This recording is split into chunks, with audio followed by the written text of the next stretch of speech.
আউযু বিল্লাহি মিনাশ শাইতানির রাজিম। ক্বালা রাব্বি ইশরাহ লি সাদরি ওয়া ইয়াসসির লি আমরি ওয়াহলুল উকদাতাম মিন লিসানি ইয়াফকাহু কওলি। সম্মানিত দর্শক এবং শ্রোতাবৃন্দ, আপনাদের সকলকে জানাই আসসালামু আলাইকুম ওয়া রাহমাতুল্লাহ। এই কোরআনের দৃষ্টিতে হীরা গুহা, বিদায় হজ এবং শিক্ষিত রাসূল নিয়ে আমরা জানব। তাহলে বুঝতে পারব এই তিনটি বিষয় কোরআন কিভাবে এক্সপ্লেনেশন করে। মনে রাখবেন, যে মানুষটিকে ইকরা শব্দ দ্বারা আল্লাহ স্বয়ং সম্বোধন করেছেন তাকে মূর্খ এবং অশিক্ষিত বলা কোরআনের শত্রু যারা রয়েছে, নাস্তিক সমাজ যারা রয়েছে এবং তাদের লিখিত বানোয়াট হাদিস এবং বানোয়াট সুন্নত এবং বানোয়াট সিরাতের মাধ্যম দিয়ে মানুষেরা জানছে, তারা মূলত নাস্তিক। আর কোরআন তো রাসূলকে ইকরা দিয়ে সম্বোধন করেছেন। ইকরা এই অর্ডারটি দিয়ে রাসূলের সাথে আল্লাহ কথা বলেছেন। ইকরা অর্থ পড়ো, ইকরা অর্থ তুমি পড়ো, আর কুল অর্থ তুমি বলো। আপনি যদি শিক্ষিত হন তাহলে এই দুটি শব্দকে ভালোভাবে বুঝতে সক্ষম হবেন। আর যদি আপনি মূর্খ হন তাহলে পৃথিবীর সবাইকে আপনি মূর্খ জানবেন, এটাই সত্য। তো রাসূল কারীম হীরা গুহাতে কোরআনের দৌলত পেয়ে তিনি কখনো এই কথা বলেননি মা আনা বিকারি। এটি বলেছে একজন নাস্তিক উজবেকিস্তান থেকে, যার অর্থ হলো আমি পড়তে জানি না। আর আল্লাহ বলছেন ইকরা, তুমি পড়ো। এর উত্তর কিন্তু কখনো এটি হতেই পারে না মা আনা বিকারি। আপনি যদি কোথাও ইন্টারভিউ দিতে যান বা আপনি কারোর সাথে যদি কথা বলেন আর সে যদি আপনাকে বলে আচ্ছা আপনি যে অ্যাপ্লিকেশন নিয়ে এসেছেন সেটি আপনি পড়ে শোনান, তো আপনি যদি তখন উত্তরে বলেন আমি তো পড়তে জানি না, কিন্তু অ্যাপ্লিকেশন আপনি ঠিকই নিয়ে আসছেন, তো ইকরার অর্থ কখনো মা না বিকারি হতেই পারে না। এটি নাস্তিক সোসাইটির মতবাদ। সেটি আমরা ব্রিটিশ ভারতের যুগে সবচেয়ে বেশি ডিভাইড অ্যান্ড রুল পলিসির মাধ্যম দিয়ে দেখতে পেয়েছি। ভারত উপমহাদেশে এটি শিক্ষা দেওয়া হয়েছে যে রাসূল লেখাপড়া জানতেন না। 1400 বছরের ইতিহাসের মুহাম্মদ ইবনে আবদুল্লাহ ইবনে আব্দুল মুত্তালিব বিন হাশেমের নামে অনেক নাস্তিক লেখকেরা তারা ইতিহাস লিখেছে, রিওয়ায়াত লিখেছে, হাদিস লিখেছে, বিভিন্ন গ্রন্থ লিখেছে, সিরাত লিখেছে, শামায়েল লিখেছে এবং কৌশলে তারা কোরআনের বিরুদ্ধে রাসূলকে দাঁড় করিয়েছে। তো মা আনা বিকারি এর অর্থ হচ্ছে আমি পড়তে জানি না। এমন কথা যারা প্রচার করবে তাদের ব্যাপারে নিশ্চিত জানবেন যে এরা ইসলামের, কোরআনের, আল্লাহর এবং নবী রাসূলদের শত্রু, সে যেই হোক না কেন, আর তার বেশভূষা যাই হোক না কেন। যে ইসলাম ইকরা দিয়ে শুরু হচ্ছে, সেই ইকরার যিনি, যাকে অর্ডার দেওয়া হচ্ছে, যিনি অর্ডার দিচ্ছেন আর যাকে দেওয়া হচ্ছে, তো ইকরার অর্থ কি অর্ডার পাওয়ার পরে উত্তর হবে মা আনা বিকারি, আমি পড়ালেখা জানি না? আসুন আমরা 96 নম্বর সূরা আল আলাকের প্রথম 5টি আয়াত থেকে জানি। ইকরা বিসমি রাব্বিকাল্লাযী খালাক, খালাকাল ইনসানা মিন আলাক, ইকরা ওয়া রাব্বুকাল আকরাম, আল্লাযী আল্লামা বিল কলম, আল্লামাল ইনসানা মা লাম ইয়ালাম। তুমি পড়ো তোমার রবের নাম নিয়ে, যিনি সৃষ্টি করেছেন। মানুষকে তিনি রক্ত মাংস দিয়ে সৃষ্টি করেছেন। তুমি পড়ো, আসলে তোমার রবই যে সবার চাইতে বেশি দয়াবান, যিনি কলমের সাহায্যে শিক্ষা দিয়েছেন। মানুষকে শিক্ষা দেন যা সে কিছুই জানে না। তো এই আয়াত 5টি থেকে আমরা জানলাম রাসূল কি করেছেন, রবের নামে পড়েছেন। ইকরা বিসমি রাব্বিকাল্লাযী খালাক। তো রবের নামে কি পড়েছেন? রবের গ্রন্থ পড়েছেন, বিসমিল্লাহির রহমানির রহিম থেকে শুরু করেছেন। এবং এই রাসূল শুধু কোরআনের তিলাওয়াতই করেননি, কোরআন শুধু পড়েই যাননি, বরঞ্চ বিজ্ঞানও শিখেছেন কোরআন থেকে। খলাকাল ইনসানা মিন আলাক। আবার আল্লাহ বলেন ইকরা ওয়া রাব্বুকাল আকরাম, তুমি পড়ো তোমার রব সবচেয়ে বড় দয়াবান। তারপরে এই রাসূল কলমও ব্যবহার করেছেন, আল্লাযী আল্লামা বিল কলম।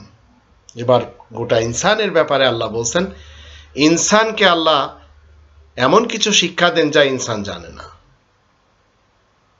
তো এ হচ্ছে ইসলামের ভিত্তি। যদি আপনি হীরা গুহা থেকে নিতে চান যা আপনাদের ইতিহাসে রয়েছে, তাহলে সেখানে প্রথম শব্দটি হচ্ছে ইকরা, পড়া থেকে শুরু। কিন্তু সেই হীরা গুহার মতবাদধারীরা আজ বলছে রাসূল নিরক্ষর ছিলেন। তো যে ব্যক্তি পড়তে জানে না তাকে পড়ার জন্য অর্ডার দেওয়ার অর্থ হলো তার সাথে উপহাস করা, আর আল্লাহ কখনো উপহাস করবেন না। তবে যারা পড়তে জানা তাদেরকে এই কোরআন যে শব্দটি ব্যবহার করেছে কুল, কুল শব্দ দ্বারা বলা হয় যে তুমি বলো বা আপনি বলেন। কিন্তু যখন ইকরা ব্যবহার করা হবে, তাহলে যার জন্য এই শব্দটি ব্যবহার করা হবে নিশ্চয় সে ব্যক্তি অবশ্যই লেখাপড়া জানেন বিধায় তাকে বলা হচ্ছে তুমি পড়ো। নইলে তো কুল বলা হতো তুমি বলো। তো রাসূলকে যখন অর্ডার দেওয়া হয় তুমি পড়ো, তখন তিনি কোনোদিন এই কথা বলতেই পারেন না যে আমি মা আনা বিকারি। বিশেষ একজন উজবেক নাস্তিক এই শিক্ষাটি আমাদের দেশের গরিব সন্তানদেরকে মাদ্রাসাতে দিচ্ছে। 12টি বছর শিখছে তারা। রাসূল অশিক্ষিত ছিলেন, মূর্খ ছিলেন, নিরক্ষর ছিলেন। আর আমাদের দেশের কিছু নাস্তিক বক্তা রয়েছে, তারা এই আয়াতের বিরুদ্ধে রাসূলকে চিরকাল নিরক্ষরই রেখে যাচ্ছেন। 17 নম্বর সূরা বানী ইসরাঈলের 82 নম্বর আয়াতে আল্লাহ কি বলছেন? অনুনাজিলু মিনাল কোরআন। এ হচ্ছে কোরআন। এর ভিতর থেকে আল্লাহ বলছেন অনুনাজিলু মিনাল কোরআনি মা হুয়া শিফাউ ওয়া রাহমাতুল লিল মুমিনিন ওয়া লা ইয়াজিদুয যালিমিনা ইল্লা খাসারা। আমি তো কোরআন থেকে সেই জিনিস নাজিল করি যাতে মুমিনদের জন্য আরোগ্য আর রহমত মজুদ রয়েছে, আর জালিমদের জন্য তাতে ক্ষয়ক্ষতি ছাড়া আর কিছুই বৃদ্ধি হয় না। তো জালিম যারা, তারাই আজকে রাসূলকে নিরক্ষর রাখার জন্য ব্যস্ত রয়েছে। তো মিনাল কোরআনের অর্থ কি? কোরআনের মধ্য হতে। এর অর্থ হলো এই কোরআন রাসূলের সামনে অলরেডি মজুদ ছিল। এটি কোনো গাছের ডালে, চামড়ার উপরে, পাথরের উপরে কিংবা কোনো খেজুরের পাতায় লেখা ছিল না। আর এটিও ছিল না যে এর 10 পারা খেয়ে ফেলেছে বকরি, যেটি মুসলমান শিয়াদের মতবাদ। তারা কোরআনকে 40 পারা বলে, আর মুসলমান সুন্নি এবং সালাফেরা কোরআনকে 30 পারা বানিয়েছে। তো মিনাল কোরআন থেকে আপনাকে বুঝতে হবে কোরআন রাসূলের পূর্বেই ছিল। 73 নম্বর সূরা আল মুজাম্মিলের প্রথম 5টি আয়াত থেকে আমরা জানব, আল্লাহ বলেন ইয়া আইয়ুহাল মুজাম্মিল কুমিল লাইলা ইল্লা কলিলা নিসফাহু আও ইনকুস মিনহু কলিলা আও জিদ আলাইহি ওয়া রাত্তিলিল কুরআনা তারতিলা ইন্না সানুলকি আলাইকা কওলান সাকিলা। হে মুজাম্মিল, রাতের বেলা ইবাদতের জন্য দাঁড়াবে কিন্তু অল্পক্ষণ, তার অর্ধেক কিংবা তার চাইতেও কম কিংবা তার চাইতে কিছু বেশি, আর কুরআন থেমে থেমে তিলাওয়াত করতে থাকবে। তো ওয়ারাত্তিলিল কোরআনা তারতিলা, রাসূল কোরআন তিলাওয়াত করতেন। পড়া তো তিনি জানতেনই এবং কোরআন তিলাওয়াত করতেন। আমি শীঘ্র তোমার কাছে বিশেষ গুরুত্বপূর্ণ ফরমান নাজিল করব। তো রাসূল 27 নম্বর সূরা আন-নামলের 92 নম্বর আয়াতে কি বলছেন? ওয়ানাতলু আল কোরআন, আর আমি তো এই কোরআন তিলাওয়াত করতে থাকি। তো বিশেষ কাপড় পরিধান করেছেন রাসূল। তো বিশেষ কাপড় যখন রাসূল পরেছেন, তাতে বোতামের জায়গায় খেজুরের কাঁটা অথবা 70টি পট্টি লাগানো জামা পরিধান করা কখনো বোঝায় না। কিন্তু নাস্তিক সমাজ তারা বলছে যে রাসূল যে কাপড় পরতেন সেই কাপড়ে এই বোতামের জায়গায় খেজুরের কাঁটা থাকতো। আবার বলছেন রাসূল যে পোশাক পরতেন সেই পোশাকে 70টি পট্টি লাগানো থাকতো। এগুলি সব নাস্তিক ষড়যন্ত্রকারীরা অতীতে করে গেছে, আজও করছে। আর এই নাস্তিকেরাই পূর্ব পাকিস্তানের যুগে যখন স্কুলে টেক্সট বুক ছিল, সেখানে পড়াতো যে একটি বুড়ি রাস্তায় কাটা বিছিয়ে রাখতো, আর রাসূল সেই কাঁটার উপর দিয়ে চলতো, পায়ে ফুটলে রাসূল কষ্ট পেতেন আর বুড়ি খিলখিল করে হাসত। একটু একটু চিন্তা করে দেখুন নাস্তিকদের ষড়যন্ত্র কোথায় কোথায়। আপনি একজন এমন ব্যক্তি যে আপনারও কিছু শত্রু রয়েছে, আপনি যে রাস্তায় চলাফেরা করেন আপনার শত্রুরা সেখানে যদি কাঁটা বিছিয়ে রাখে, আপনি সেই কাঁটার উপর দিয়ে যাবেন না সেই কাঁটা সরিয়ে ফেলবেন? অবশ্যই আপনি সেই কাঁটা রাস্তা থেকে হটিয়ে দিবেন। তো রাসূল কি কাঁটার উপর দিয়ে যাবেন? তো এই নাস্তিকরা এইভাবে রাসূলকে বানিয়েছে কি পাগল। আর এই নাস্তিক লেখকেরা রাসূলের পোশাকে দিয়েছে ৭০টি তালি। আর এই নাস্তিক লেখকেরা রাসূলের পোশাকের যে বুতামের জায়গায় রেখেছে কি খেজুরের কাঁটা। অথচ ৭৪ নম্বর সূরা আল মুদ্দাসিরের প্রথম ৭টি আয়াত আসুন আমরা একটু পড়ে নিই। আল্লাহ কি বলছেন? ইয়া আইয়ুহাল মুদ্দাসির কুম ফাআনযির ওয়া রাব্বাকা ফাকাব্বির ওয়া সিয়াবাকা ফাতাহির ওয়া রুজসা ফাহজুর ওয়া লা তামনুন তাস্তাকফির ওয়া লিরাব্বিকা ফাসবির। হে মুদ্দাসির, তুমি ওঠো আর সতর্ক করো আর নিজ রবের মহিমা ঘোষণা করো আর নিজের পোশাক আদি সিয়াবাকা ফাতাহির পরিষ্কার রাখো। সিয়াব সাওবুন শব্দের বহুবচন। সাওবুন মানে একটি কাপড়, সিয়াব মানে অনেকগুলি কাপড়। আর অপরিচ্ছন্নতা হতে দূরেই থাকো, বিনিময় লাভের আশা নিয়ে কাউকে কিছু দিবে না, আর তোমার রবের জন্য ধৈর্য ধারণ করতে থাকো। তো হে বিশেষ কাপড় ব্যবহারকারী ব্যক্তি, যিনি কাপড় ব্যবহার করেছেন, একটু চিন্তা করে দেখুন তিনি কি কখনো ৭০টি তালি লাগানো কাপড় পরতে পারেন? আর একটি কাপড়ই পরেছেন? এখানে তো ফিয়াব শব্দটি ব্যবহার করা হয়েছে। আর রাসূলের কাছে কি একটি ঘর ছিল? সেটিও আমরা কোরআনের ৩৩ নম্বর সূরা আল আহজাবের ৫৩ নম্বর আয়াত থেকে জানব। সেখানে ছিল বুয়ুতান নবী। বাইতুন মানে একটি ঘর, আর বুয়ুতান নবী মানে নবীর কাছে অনেকগুলি ঘর ছিল। তো এখন আমাদের দেশের যারা নাস্তিক বক্তা রয়েছে, এদের যারা শ্রোতা রয়েছে, তারা দেখবেন কথায় কথায় সুবহানাল্লাহ বলবে। সুবহানাল্লাহর অর্থ হচ্ছে আল্লাহ তাআলা পবিত্র, যা এরা বলে চলেছে। এইভাবে তারা ক্রন্দনও করে যে নবীর পেটে পাথর বাঁধা হয়েছিল। এই সব নাস্তিকরা বলে, ইসলাম এই ধরনের কথা বলে না। রাসূলের কাছে ওয়াসিয়াবাকা ফাতাহির অনেকগুলি কাপড় রাসূলের কাছে ছিল। আর বুয়ুতান নবী, বাইতুন হচ্ছে এক বচন, একটি ঘর, বুয়ুত মানে অনেকগুলি ঘর। রাসূল নবী তার মালিক ছিলেন। ২০ নম্বর সূরা তাহা এর ১১৪ নম্বর আয়াতে বলা হচ্ছে ফাতাআলা আল্লাহুল মালিকুল হক ওয়া লা তা'জাল বিল কুরআনি মিন ক্বাবলি আন ইউকদা ইলাইকা ওয়াহয়ু ওয়া কুর রাব্বি জিদনি ইলমা। আল্লাহ তাআলারই অপর মহিমা, যিনি সত্যকার অধিপতি।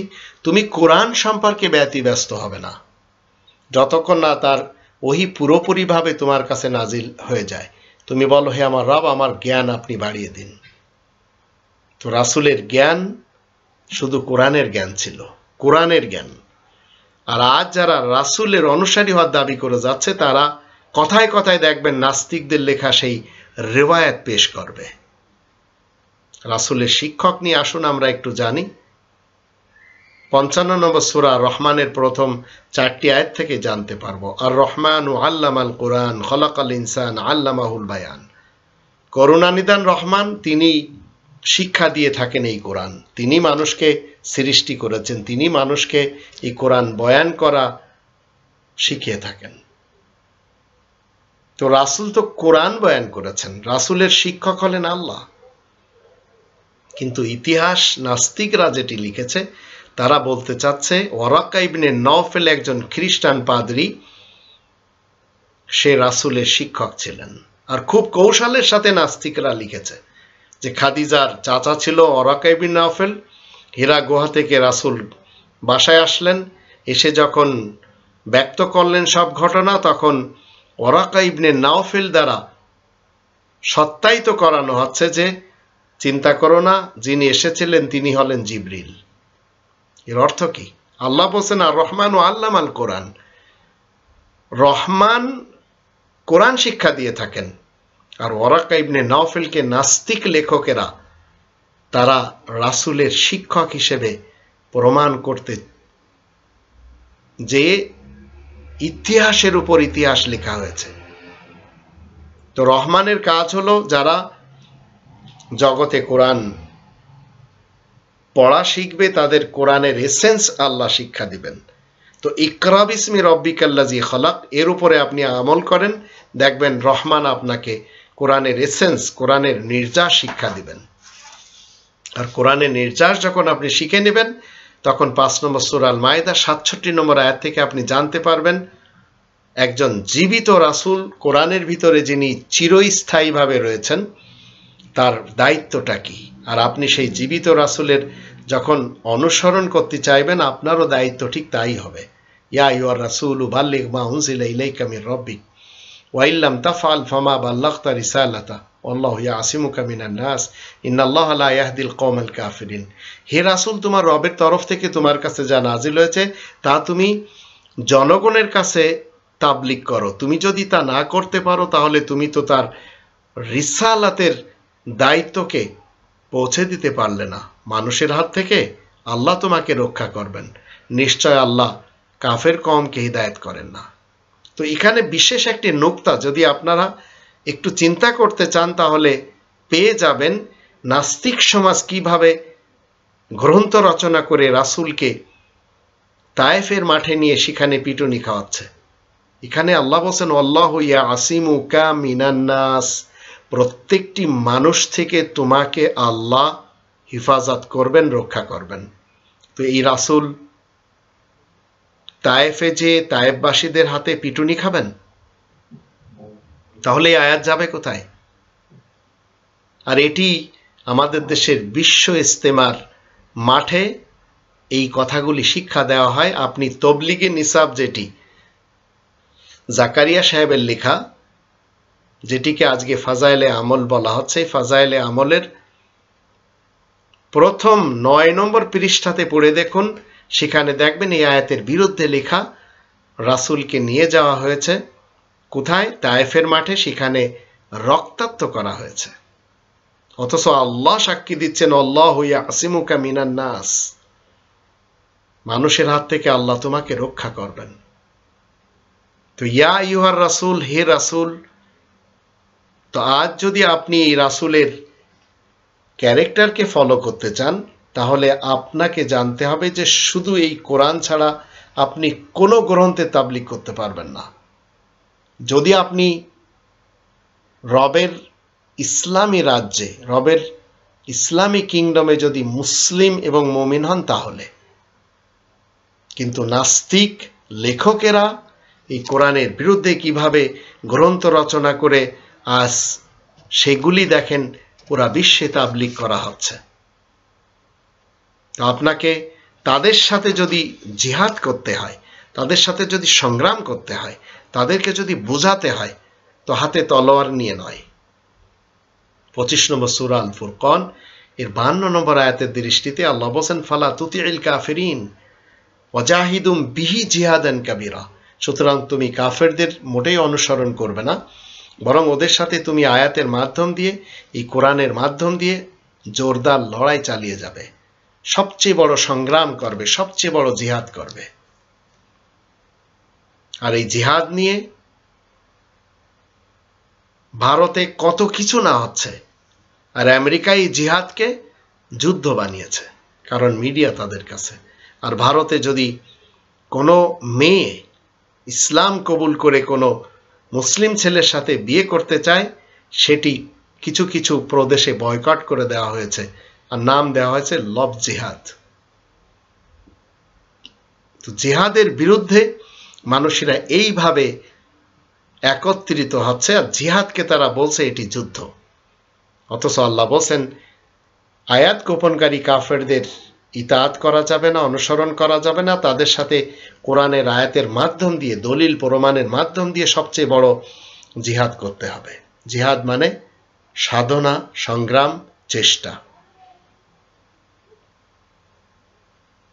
9 নম্বর সূরা আত-তাওবা এর 113 নম্বর আয়াতে আল্লাহ বলেন, মা কানা লিন নাবী ওয়াল্লাযিনা আমানু আইয়াস্তাগফিরু লিল মুশরিকিন ওয়ালাউ কানু উলি কুরবা মিন বাদি মা তাবায়্যানা লাহুম আন্নাহুম আসহাবুল জাহিম।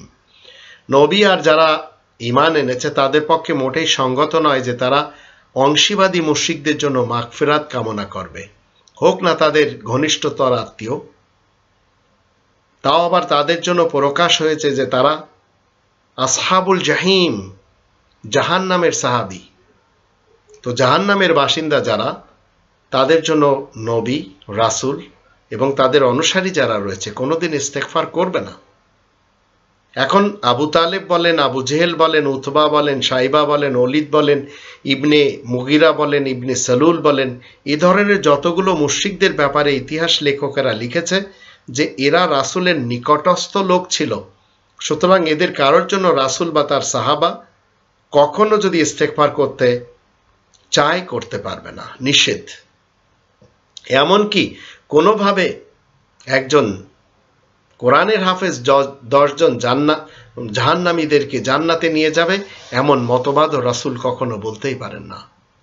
যদি রাসূল এই কথা বলে থাকেন যে একজন কোরআনের হাফেজ 10 জন জাহান্নামীদেরকে জান্নাতে নিয়ে যাবে, তাহলে এই কোরআন তো মিথ্যা হয়ে যাবে, আর এটি তো নাস্তিক লেখকদের লেখা, কিন্তু কোরআন তো আল্লাহ তাআলার। তো নাস্তিক লেখকেরা কি লিখেছে, আপনার সন্তানকে আপনি হাফেজ বানাবেন, পরকালে আপনি নূরের তাজ পরবেন এবং আপনার ফ্যামিলির 10 জনকে সে জান্নাতে নিয়ে যাবে। তো এই ধরনের কথা কোরআন বিরোধী এবং 46 নম্বর সূরা আল আহকাফের 9 নম্বর আয়াতের বিপক্ষে, যেখানে রাসূল নিজেই বলছেন, কুল মা কুনতু বিদআম মিনার রাসূল, তুমি বলে দাও আমি রাসূল হিসেবে নতুন কোনো রাসূল নই। ওয়ামা আদরি মা ইউফালু বি ওয়ালা বিকুম, আর আমি জানি না আমার সাথে এমনকি তোমাদের সাথে কেমন ব্যবহার করা হবে। ইনাত্তাবিউ ইল্লা মা ইউহা ইলাইয়া, আমি তো সেই ওহীর অনুসরণ করে চলি, ইত্তেবা করে চলি যা আমার দিকে ওহী করা হয়। ওমা আনা ইল্লা নাযীরুম মুবিন, আর আমি স্পষ্ট সতর্ককারী বই তো নই। তো আজ আপনাকে মুহাম্মাদুর রাসূলুল্লাহর সঙ্গী সাথীদের অন্তর্ভুক্ত হতে হবে। তা যদি না হতে পারেন, তাহলে যত নাস্তিক লেখকেরা বিভিন্ন ধরনের লেখা লিখে গেছেন সেগুলি যদি আপনি মেনে সেই 1400 বছর পূর্বের মুহাম্মদ ইবনে আব্দুল্লাহ ইবনে আব্দুল মুত্তালিব বিন হাশেমের নামে যে সমস্ত নাস্তিকেরা লিখেছে সেগুলি মেনে মনে করেন যে আপনি মুসলিমদের অন্তর্ভুক্ত, তো অন্তত মুসলিমদের অন্তর্ভুক্ত আপনি হতে পারবেন না। মুহাম্মাদুর রাসূলুল্লাহর সঙ্গী সাথী হতে গেলে আল্লাহ বলছেন 48 নম্বর সূরা আল ফাতহ এর 29 নম্বর আয়াতে, মুহাম্মাদুর রাসূলুল্লাহ ওয়াল্লাযীনা মাআহু আশিদ্দাউ আলাল কুফারি রুহামাউ বাইনাহুম তারাহুম রুকআন সুজদান ইয়াবতাগুনা ফাদলাম মিনাল্লাহি ওয়া রিদওয়ানা সীমাহুম ফি উজুহিহিম মিন আসারিস সুজুদ যালিকা মাসালুহুম ফিত তাওরাত ওয়া মাসালুহুম ফিল ইনজিল কাযারইন আখরাজা শাতআহু ফাআযারাহু ফাস্তাগলাযা ফাস্তাওয়া আলা সুকিহি ইউজিবু যুররা লিয়াগীযা বিহিমুল কুফার ওয়া'দাল্লাহু আল্লাযীনা আমানু ওয়া আমিলুস সালিহাত মিনহুম মাগফিরাতাও ওয়া আজরান আযীমা। সাহাবাদের নিয়ে তো শিয়া মুসলমানদের কথা হলো যে আবু যার গিফারি, সালমানে ফার্সি, আলী ইবনে আবি তালেব, এই কয়েকজন বাদে বাকি সবাই মুরতাদ ছিল। আর সুন্নি এবং সালাফি মুসলমানদের মতবাদ ভিন্ন। এমনকি ইতিহাস লেখকেরা যারা নাস্তিক তারা লিখে গেছে সাহাবাদের অনেকেই মুরতাদ হয়ে গিয়েছিল। কিন্তু এখানে মুহাম্মাদুর রাসূলুল্লাহর চিরকালীন যারা সাহাবী তাদের পরিচয় আল্লাহ বলছেন মুহাম্মদ আল্লাহ তাআলা রাসূল, আর যারা মুহাম্মাদের সাথে মুহাম্মদ রাসূলের সাথে যারা রয়েছে তারা আয়াত গোপনকারী কাফেরদের মোকাবেলায় খুবই তৎপর আর নিজেদের মধ্যে খুবই রহমদিল। এ হচ্ছে মুহাম্মাদুর রাসূলুল্লাহর সঙ্গী সাথীদের পরিচয়। এখন আপনি যদি বলেন যে নাস্তিকরা লিখে গেছে ইতিহাস, জঙ্গে জামাল, জঙ্গে সিফিন, আবার কারবালার যুদ্ধ আর এই সমস্ত যা রয়েছে এগুলি সব আমরা দেখতে পাচ্ছি সাহাবারা দুই পক্ষে ছিল, তারাই মারামারি কাটাকাটি রক্তপাত খুনাখুনি করেছে, তো এগুলি আপনারা মানতে পারেন না। আমরা রবের ইসলামী কিংডমে যারা মুসলিম রয়েছি কোরআন বিরোধী নাস্তিকদের কোনো ইতিহাস মানতেই পারি না। কারণ রাসূলের সাহাবী যারা, তাদের ক্রাইটেরিয়নটা কি? রোহামা ও বাইনাহুম, নিজেদের মধ্যে রহমদিল। তাদেরকে দেখবে কখনো তারা রুকু করছে, আবার কখনো তারা সেজদা করছে, আর তারা আল্লাহ তাআলার সাহায্য সামগ্রী এবং সন্তুষ্টি লাভের জন্য সচেষ্ট রয়েছে। তাদের পরিচয় পাওয়া যায় চেহারার সাজদার চিহ্নের মারফতে, তাদের এই গুণাবলী বিশেষ আইনে যা আমরা পড়লাম এবং বিশেষ সুসংবাদে রয়েছে। এটি আল ইনজিল এবং আত-তাওরাত। ঠিক যেমন ফসল বীজ অঙ্কুর বের করে, তারপর সেটাকে শক্তিশালী করে, তারপর সেটা সোজাভাবে দাঁড়ায়, যা দেখে কৃষকদের মনে আনন্দ হয়। আল্লাহ ওয়াদা করেছেন তাদের সাথে, যারা তাদের মধ্যে ঈমান আনবে আর নেক কাজ করবে, তাদের জন্য ক্ষমা এবং বিরাট পারিশ্রমিক রয়েছে। তো এই আয়াত থেকে আমরা জানতে পারছি যারা মুহাম্মদুর রাসূলুল্লাহর চিরকালীন সাহাবী হবে, তাদের পরকালে কোনো সমস্যা নেই। তো আজ আপনি মুহাম্মদুর রাসূলুল্লাহর সাহাবীদের অন্তর্ভুক্ত হন, আপনার জন্য তো নিষেধাজ্ঞা নেই। কিন্তু নাস্তিক সমাজ বলে যাচ্ছে, যারা তাকে স্বচক্ষে দেখেছে, যারা তার সাথে সাহচর্য লাভ করেছে, যার সাথে চলাফেরা করেছে, এই ধরনের ডেফিনেশন কোরআন দিচ্ছে না। কোরআন জেনারেল ভাবে বলছে মুহাম্মদ আল্লাহ তাআলার রাসূল, যারা তার সঙ্গী সাথী, তারা হচ্ছে রোহামা ও বাইনাহুম। আল্লাহ তাআলার বিধানকে আপনি যদি মনে করেন যে এটি ধাক্কা দিয়ে দূরে সরিয়ে দিবেন, তো আপনি দিতে পারেন, আমরা মুসলিমরা পারবো না। 9 নম্বর সূরা তাওবার 101 নম্বর আয়াতে বলা আছে, ওয়ামিম্মান হাওলাকুম মিনাল আরাবি মুনাফিকুন ওয়া মিন আহলিল মাদিনা মারাদু আলান নিফাক লা তা'লামুহুম নাহনু না'লামুহুম সানুআযিবুহুম মাররাতাইন সুম্মা ইরাদ্দুনা ইলা আযাবিন আযীম। তোমাদের আশেপাশে যারা রয়েছে তাদের মধ্যে কিছু গেয় লোক, কিছু আরব রয়েছে, নেতা নেত্রী কর্মী রয়েছে, তারা হচ্ছে মুনাফিক, দুমুখ। আর মদিনার বাসিন্দাদের মধ্যেও কিছু লোক তেমনই রয়েছে, তারা মুনাফিকের চরমে পৌঁছে গেছে। তুমি তাদেরকে মোটেই চিনো না, আমি তাদেরকে জানি। শীঘ্রই আমি তাদেরকে দ্বিগুণ শাস্তি দিব, তারপরে তাদেরকে বিরাট সাজার দিকে ঠেলে দেওয়া হবে। তো রাসূলের চারিপাশেই মুনাফিক নেতা নেত্রী আরবদের মধ্য থেকে, এমনকি মদিনার অধিবাসীদের মধ্য থেকে অতীতেও ছিল, আজও রয়েছে। তাই তাদের ব্যাপারে রাসূলকে আল্লাহ কি বলছেন? লা তা'লামুহুম, তুমি তো তাদেরকে জানো না, কারণ রাসূল গায়েব জানতেন না।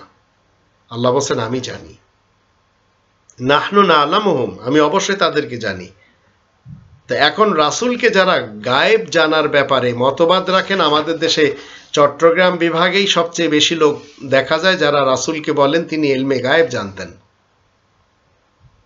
আবার আরেক শ্রেণীর লোক আমাদের দেশে রয়েছে, তারা বলছেন যে রাসূল নূরের তৈরি। তো এখান থেকে আমরা জানলাম রাসূল গায়েব জানতেন না। আর 18 নম্বর সূরা আল কাহফের সর্বশেষ আয়াতটির শুরুতে বলা হচ্ছে, 110 নম্বর আয়াতের শুরুতে, কুলিন্নামা আনা বাশারুম মিথলুকুম, তুমি বলে দাও নিশ্চয় আমি তোমাদের মতো একজন বাশার, তোমাদের মতো একজন মানুষ। ইউহা ইলাইয়া, তবে তোমাদের আর আমার মাঝে পার্থক্য হলো আমার দিকে ওহী করা হয়।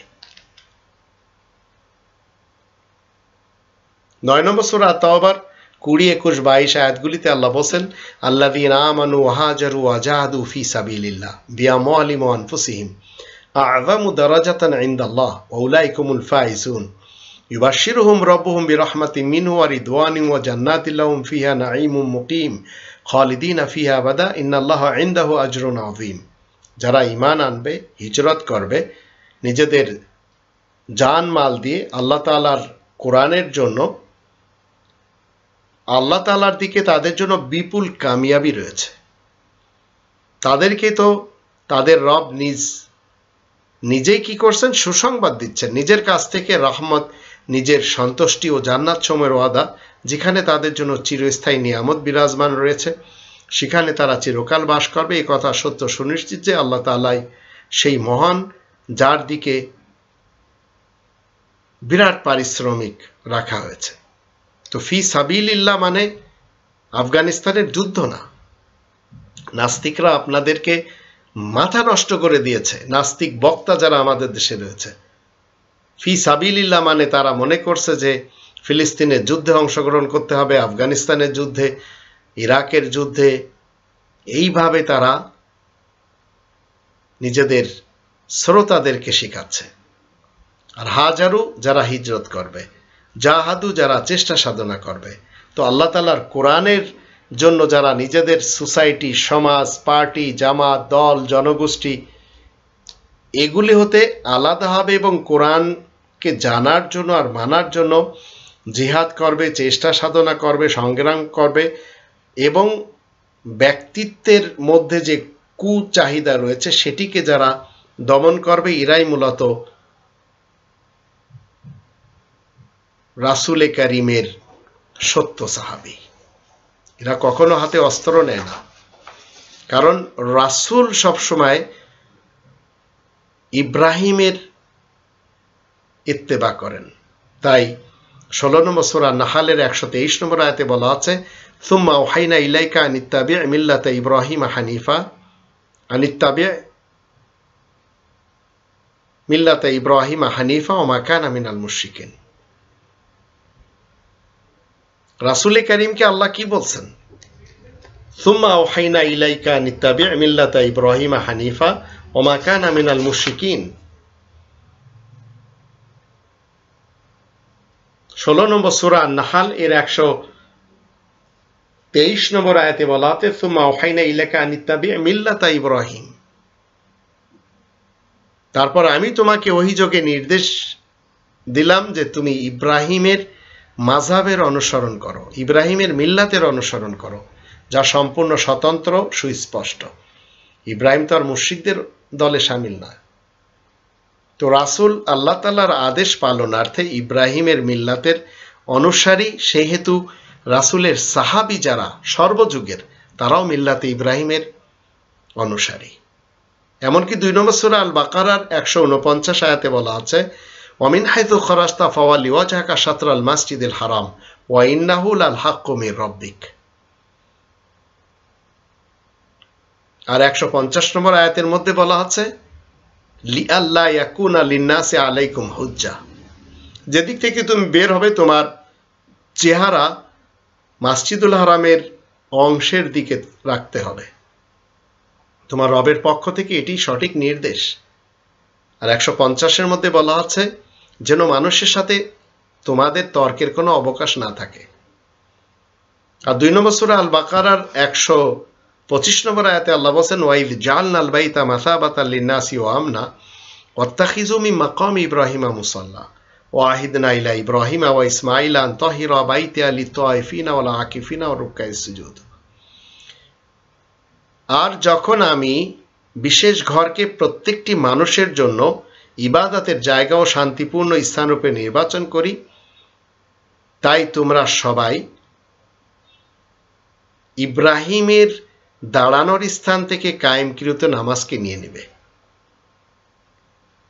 আর আমি ইব্রাহিম এবং ইসমাইলকে আদেশ দিই যেন তারা আমার ঘরখানাকে তওয়াফকারী, ইতিকাফকারী, রুকু সিজদাকারীদের জন্য পবিত্র রাখে।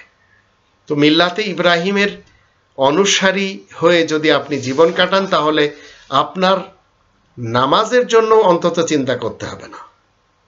আপনাকে শাফি মাসলাকের, হানাফি মাসলাকের, আপনাকে হিজবুত তাওহীদের বানানো নিয়ম নীতিতে মালিকি মাযহাবের, হাম্বলি মাযহাবের নামাজ পড়তে হবে না।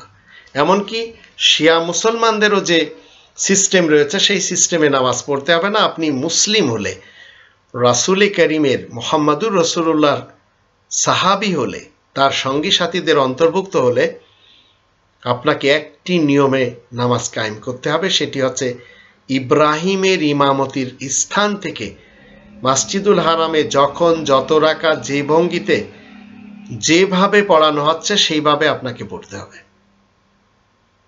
কারণ রাসূল করিমকে আল্লাহ কি করলেন, তার সাহাবীদের সাথে মসজিদুল হারামে প্রবেশ করালেন 48 নম্বর সূরা আল ফাতহ 27 এবং 28 আয়াত দুটিতে। লাকাদ সাদাকাল্লাহু রাসূলাহু রুইয়া বিল হক লা তাদখুলুনাল মাসজিদাল হারাম ইনশাআল্লাহু আমিনিন মুহাল্লিকিনা রুউসাকুম ওয়া মুকাসসিরিনা লা তাখাফুন ফাআলিমা মা লাম তা'লামু ফাজআলা মিন দুনি যালিকা ফাতহান করিবা ওয়াল্লাযী আরসালা রাসূলাহু বিল হুদা ওয়া দীনিল হক লিইয়ুযহিরাহু আলা দীনি কুল্লি ওয়া কাফা বিল্লাহি শাহীদা। নিশ্চয় আল্লাহ তাআলার সিস্টেম মতে তিনি তার রাসূলের স্বপ্নকে সত্য বলে প্রমাণিত করলেন। তোমরা অবশ্যই সম্মানিত মসজিদে প্রবেশ করবে পূর্ণ শান্তির সাথে ইনশাআল্লাহ, আল্লাহ তাআলার ইচ্ছায়, তাও পূর্ণ শান্তির সাথে, নিরাপত্তার সাথে, এবং নিজেদের মাথা মুন্ডন করাবে আর কসরের নামাজ পড়বে। কোন রকম ভয়ভীতি তোমাদের কিছুমাত্র থাকবে না, অবশ্য আল্লাহ জানেন যা তোমরা কিছু জানতে না।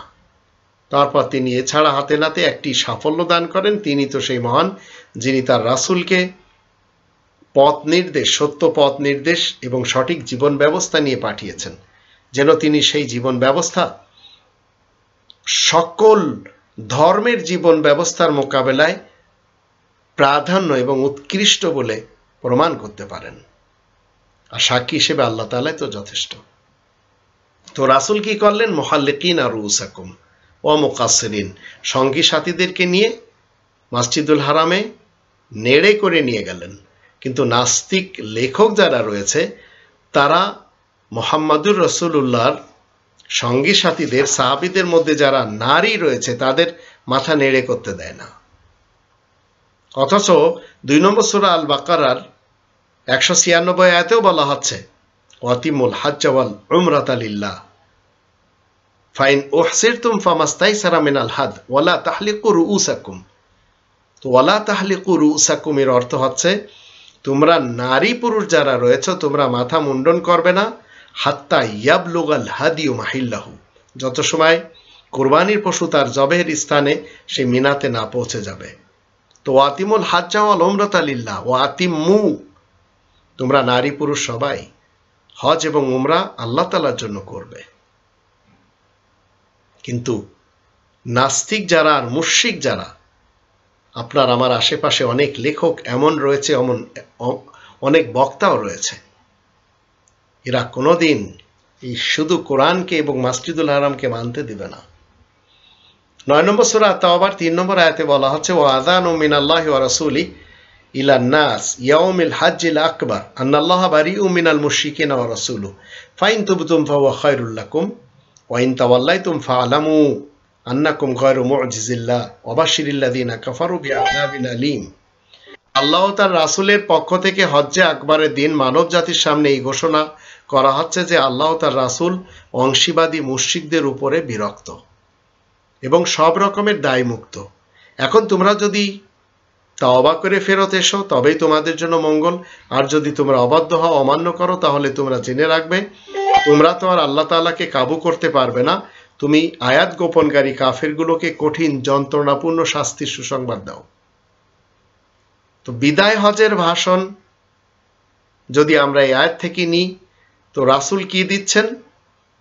হজ্জে আকবার, সবচেয়ে বড় হজ, এই দিনে রাসূল স্বয়ং যে হজে উপস্থিত, ওই হজই হলো হজ্জে আকবার। তো আযানু মিনাল্লাহি ওয়া রাসূলি, আল্লাহ এবং তার রাসূলের পক্ষ হতে আযানটা কি? ইলান নাস, মানব সমাজের দিকে, ইয়াউমিল হজ্জিল আকবার, গোটা মানুষের দিকে সবচেয়ে বড় হজের দিনে যারা অংশীবাদী মুশরিক তাদের থেকে আল্লাহ এবং রাসূল, প্রথম আয়াতে বলা হচ্ছে বারাআতু মিনাল্লাহি ওয়া রাসূলি, দায়মুক্ত। 3 নম্বর সূরা আল ইমরানের 144 আয়াতে আল্লাহ কি বলছেন? ওমা মুহাম্মাদুন ইল্লা রাসূল, আর মুহাম্মদ আল্লাহ তাআলার রাসূল ছাড়া আর কিছুই নয়। ওমা মুহাম্মাদুন, আর মুহাম্মদ কিছুই নয়, ইল্লা রাসূল, কিন্তু মুহাম্মদ হলেন একজন রাসূল।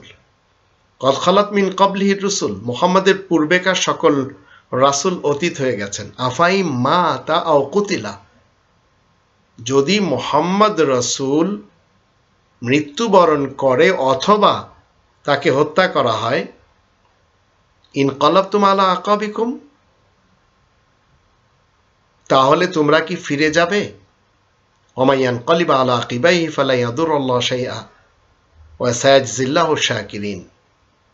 যদি কেউ ফিরে যায় তাতে আল্লাহ তাআলার কোনো ক্ষতি হবে না, যারা কৃতজ্ঞ আল্লাহ তাদেরকে শিগগিরই পুরস্কার দিবেন। তো আপনি যদি মনে করেন যে মুহাম্মদুর রাসূলুল্লাহর যে কওলের সাথে ক্যারেক্টারগুলি কোরআনে জীবিত রয়েছে সেটি বাদ দিয়ে আপনি 1400 বছরের ইতিহাসের নাস্তিকদের পক্ষ থেকে যত গ্রন্থ রচনা করা হয়েছে সেই দিকে ফেরত যাবেন, তাহলে আপনাকে জানতে হবে আপনি আল্লাহকে কোনো ক্ষতি করতে পারবেন না।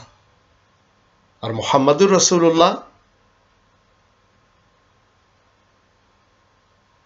সব সময় এই কোরআনের আয়াতের সাথে এই কোরআনের ভিতরে বিদ্যমান রয়েছেন। এটি আমরা 69 নম্বর সূরা আল হাক্কা এর 40 নম্বর আয়াত থেকে জানব। ইন্নাহু লাকাউলু রাসূলিন কারীম, নিশ্চয় এই কোরআন সম্মানিত রাসূলের মুখের বাণী। তো মুহাম্মদ আল্লাহ তাআলার রাসূল, তার পূর্বেকার সকল রাসূলগণ অতীত হয়ে গেছেন, সব আমরা এই কোরআনে পাবো, সব এর ভিতরেই অতীত হওয়া। এখন আপনি যদি মনে করেন মুহাম্মদ রাসূলের সাহাবী হবেন, সঙ্গী হবেন, সাথী হবেন, তো রোহামা ও বাইনাহুম, নিজেদের মধ্যে রহমদিল হতে হবে। নাস্তিকদের কথা মতো জঙ্গে জামাল, জঙ্গে সিফিন, নুসরের যুদ্ধ, এই সমস্ত কারবালার যুদ্ধ, দুই দিকেই সাহাবী, সেটা রোহামা ও বাইনাহুম বলে না। তাই নাস্তিকদের লেখা আমরা মানতে পারি না। আর এটি হচ্ছে খাতামান নাবিয়িনের সিলমোহর। 33 নম্বর সূরা আল আহজাবের 40 নম্বর আয়াতে বলা হচ্ছে, মা কানা মুহাম্মাদুন আবা আহাদিম মির রিজালিকুম ওয়ালাকিন রাসূলুল্লাহি ওয়া খাতামান নাবিয়িন ওয়া কানা আল্লাহু বিকুল্লি শাইইন আলিমা। মুহাম্মদ তো তোমাদের মধ্যকার কোনো পুরুষের বাবা, দাদা, নানা, পরনানা নন, ওয়ালাকিন রাসূলুল্লাহ, এবং কিন্তু আল্লাহ তাআলার রাসূল, ওয়া খাতামান নাবিয়িন, সকল নবীদের সিলমোহর, ওয়া কানা আল্লাহু বিকুল্লি শাইইন আলিমা, আল্লাহ তো সবকিছুই বেশ জানেন। কিন্তু নাস্তিক সমাজ যারা ইতিহাস লিখেছে, সিরাতের গ্রন্থ রচনা করেছে, তারা ঠিকই মুহাম্মাদের জন্য 4টি, আবার কেউ কেউ 5টি সন্তান তারা লিখে গেছে। এমনকি তার চরিত্রের উপরে এমন কিছু দোষ লিখেছে যেগুলি পড়লে আপনি বুঝবেন যে নাস্তিকরা এই কোরআনের বিপক্ষে কেমন ধরনের ষড়যন্ত্র করেছে। আজকের যুগে আপনি আর রহিকুল মাখতুম, খাদিজা আক্তার রেজাই লন্ডন থেকে এটা প্রিন্ট করেছেন আল কোরআন একাডেমির মাধ্যম দিয়ে, নাম আল কোরআন একাডেমি। সেখান থেকে আর রহিকুল মাখতুম গ্রন্থটি বাংলায় প্রচার প্রসার করা হচ্ছে। তার ভিতরে লেখা 6 বছরের আয়েশার সাথে একজন 40 বছরের ব্যক্তির বিবাহ, এটি কখনো সম্ভব? আবার মারিয়া কিবতিয়া নামক একটি নারীর সাথে বিয়ে ছাড়া রাসূলের সংসার হয়েছে, 2টি সন্তানও জন্ম দেওয়া হয়েছে, সম্ভব? এগুলি আল কোরআন একাডেমি লন্ডন, সেখান থেকে প্রচার প্রসার করা হয়। আল্লাহ বলেন, মা কানা মুহাম্মাদুন আবা আহাদিম মির রিজালিকুম, তোমাদের পুরুষদের কারোর বাবা, দাদা, নানা, পরনানা নন। তো এখন আপনি যদি ইতিহাস পড়েন, সেই নাস্তিকদের লেখা, সেখানে বলা হচ্ছে কাসিম, তাহের, তৈয়ব, আব্দুল্লাহ, এই 4টি তার জন্য পুরুষ সন্তান বানিয়ে দেওয়া হয়েছে। আর কোরআনের আয়াতের সাথে পাঙ্গা নেওয়াই হয়ে গেছে 1400 বছর পূর্ব থেকে। তো আফাইম মা তা ও কুতিলান কলাবতুম আলা আকাবিকুম, পিছনে ফেরত যাবেন আপনি? অথচ রাসূল নিজের মুখের বাণীর সাথে এই কোরআনের ভিতরে বিদ্যমান। তো আপনাকে আমাকে ঘোষণা করতে হবে, যদি আমি মুসলিম হতে চাই, 2 নম্বর সূরা আল বাকারার 136 নম্বর আয়াত মতে। আর যদি মনে করেন যে এই 136 আয়াত মতে আপনার ঘোষণা নাস্তিকদের বানানো কলেমার মাধ্যম দিয়ে, তাহলে আপনি অন্তত হিদায়াতের উপরে আসতে পারেননি। এখানে বলা হচ্ছে কুলু আমান্না বিল্লাহ ওমা উনজিলা ইলাইনা ওমা উনজিলা ইলা ইব্রাহিমা ওয়া ইসমাঈলা ওয়া ইসহাকা ওয়া ইয়াকুবা ওয়াল আসবাত ওমা উতিয়া মূসা ওয়া ঈসা ওমা উতিয়ান নাবিয়্যুনা মির রাব্বিহিম লা নুফারিকু বাইনা আহাদিম মিনহুম ওয়া নাহনু লাহু মুসলিমুন। তোমরা ঘোষণা করে দাও, আমরা আল্লাহ তাআলার উপর ঈমান এনেছি, আমাদের কাছে যা নাজিল হয়েছে তার উপরে আমরা আস্থাবান। ইব্রাহিম এবং ইসমাইল আর ইসহাক এবং ইয়াকুব আর তার সন্তানদের কাছে যা নাজিল হয়েছে, মূসা এবং ঈসাকে যা কিছু দেওয়া হয়েছে, আর সকল নবীগণ তাদের রবের পক্ষ থেকে যা কিছু তাদেরকে দেওয়া হয়েছে তার উপরে ঈমান এনেছি। তাদের মধ্যে কারোর ব্যাপারে আমরা কোনো রকম পার্থক্য করতে পারবো না, আমরা তো একমাত্র আল্লাহ তাআলার অনুগত মুসলিম। এ হচ্ছে ইসলামে আসার জন্য, মুহাম্মাদুর রাসূলুল্লাহর সাহাবী হওয়ার জন্য কলেমা। এরপরে আল্লাহ বলছেন 137 আয়াতে ফাইনা আমানু বিমিসলি মা আমানতুম বিহি ফাকাদ ইহতাদাউ ওয়া ইন তাওয়াল্লাউ ফাইন্নামা হুম ফি শিকাক ফাসায়াকফিকাহুমুল্লাহ ওয়া হুয়াস সামিউল আলিম। তাই মানুষেরা যদি তোমাদের মতো ঈমান আনে তাহলে তারাও সরল সত্য পথ পাবে, আর যদি মুখ ফিরে নেয় তবে ওরা জেদের উপরেই রয়েছে। তোমার পক্ষ থেকে তাদের জন্য আল্লাহ তাআলাই যথেষ্ট, তিনিই সবকিছু শোনেন এবং জানেন। এখন আপনি যদি মুসলমান সুন্নি হন, মুসলমান সালাফি হন, তাহলে আপনার কলেমা ভিন্ন, কারণ আপনার আসলাফ এবং আকাবিররা কি করে গেছে, বানিয়ে দিয়ে গেছে। আপনি যদি কাদিয়ানি হন, আপনার কলেমা ভিন্ন। আপনি যদি শিয়া মুসলমান হন, আপনার কলেমা ভিন্ন। এভাবে আমরা দেখতেই পাচ্ছি। আবার ফিরাউন, দেশপ্রধান ফিরাউন যখন মৃত্যুবরণ করছে, তখন সে আবার এই বানি ইসরায়েলদের কলেমা পড়ে মরছে। তো এখন আপনি যদি এই কোরআন ছেড়ে নাস্তিকদের লেখা হাদিসের গ্রন্থ বলেন, ফিকার গ্রন্থ বলেন, উসুলের গ্রন্থ বলেন, ফয়জানের গ্রন্থ বলেন, ফাজাইলের গ্রন্থ বলেন, সিরাতের গ্রন্থ বলেন, শামাইলের গ্রন্থ বলেন, শানে নজুলের গ্রন্থ বলেন, তাফসিরের গ্রন্থ বলেন, এগুলির পিছনে যদি যান, তাহলে রাসূল আপনার বিরুদ্ধে কি বলছেন আসুন এই কোরআনের 25 নম্বর সূরা আল ফুরকানের 30 নম্বর আয়াত থেকে জেনে নিই। ওয়াকাল রাসূলু ইয়া রাব্বি ইন্না কওমি ইত্তাখাযু হাযাল কুরআনা মাহজুরা। রাসূল আরজ করবে, হে আমার রব, বিনা সন্দেহে আমার কওম এই কোরআনকে ছেড়ে দিয়েছিল। কেমন ভাবে ছেড়ে দিয়েছিল? মানে এই কোরআন জেনে যে মেনে চলতে হয় এটিকে ছেড়ে দিয়েছিল, আর তাদের কাছে ছিল হরেক রকমের ফলসফা। আল্লাহ আমাদের সবাইকে মুহাম্মাদুর রাসূলুল্লাহ ওয়া খাতামান নাবিয়িনের মাধ্যম দিয়ে রাসূল কারীমের মুখের বাণী যা কোরআনে জীবিত রয়েছে সেই বাণীগুলি মেনে জীবন কাটানো তৌফিক দান করুন।